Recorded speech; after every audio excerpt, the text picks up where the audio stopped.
To be joined by Senate President Don Harmon, as well as leaders on both sides of the aisle, including Senate President Pro Tem Bill Cunningham, Leader Sue Rezin, Leader Linda Holmes, as well as Leader Jay Hoffman, Leader Marcus Evans, and Representatives Mike Marin and Dan Ugasti.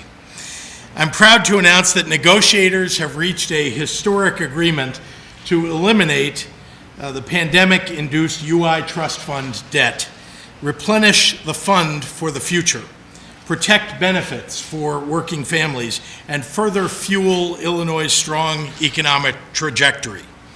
Republicans and Democrats intend to deliver a historic state investment of $1.8 billion, $1.36 billion of which will pay off the remaining balance of federal advances, and $450 million of which will serve as an interest-free loan to the Unemployment Insurance Trust Fund. The entire interest-free loan will be repaid from the fund over the next 10 years, and all of those repayments will go straight to the state's rainy day fund. This bipartisan agreement eliminates the final portion of the $4.5 billion of debt forced upon our state during the pandemic.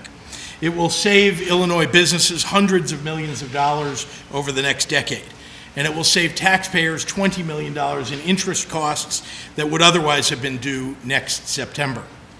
The resolution of this matter alleviates a burden looming over the heads of workers and businesses alike, and crucially, it's been done with no reduction to the standard number of weeks of unemployment benefits and with no reduction to the amount of benefits a person can claim. We've restored our unemployment system to good working order after the most serious economic downturn since the Great Depression.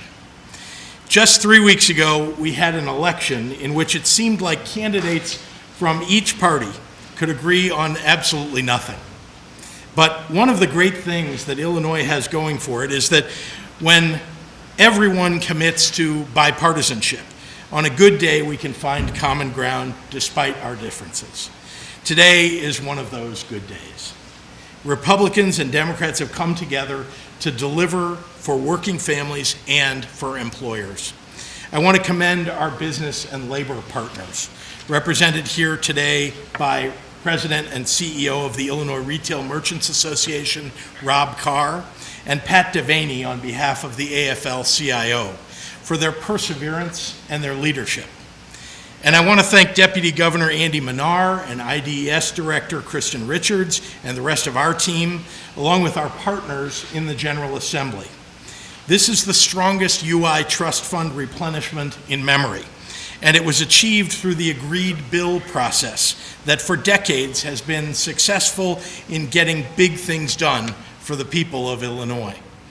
Meanwhile, good things have been happening for Illinois over the last 6 months. We've achieved historic record low unemployment claims. Payrolls are up. Our state's GDP surpassed $1 trillion for the first time ever. And we've employed 770,000 more people since the bottom of the pandemic recession. Job listings in Illinois are about twice the number of people who are looking for jobs. It's a tight labor market, and Illinoisans are back to work. Remember, it was just 2 years ago that the United States skyrocketed to record unemployment as our economy was flipped on its head. The Illinois Department of Employment Security paid out over $38 billion in federal and state benefits to those who desperately needed help, the kind of emergency the unemployment system was never built to handle, whether at the federal level or for any one of the 50 states. And in the face of the emergency, like most states, Illinois borrowed federal funds to ensure no workers would fall through the cracks. When we received the one-time federal ARPA dollars, we paid down $2.7 billion of the UI Trust Fund debt. With our economic and labor market recovery, earlier this fall, I announced an additional $450 million payment on that debt. And today, we complete the mission of extinguishing this debt. Government is at its best when we work together to solve problems. And thanks to leaders in business and labor and bipartisanship in the legislature, Illinois is stronger today.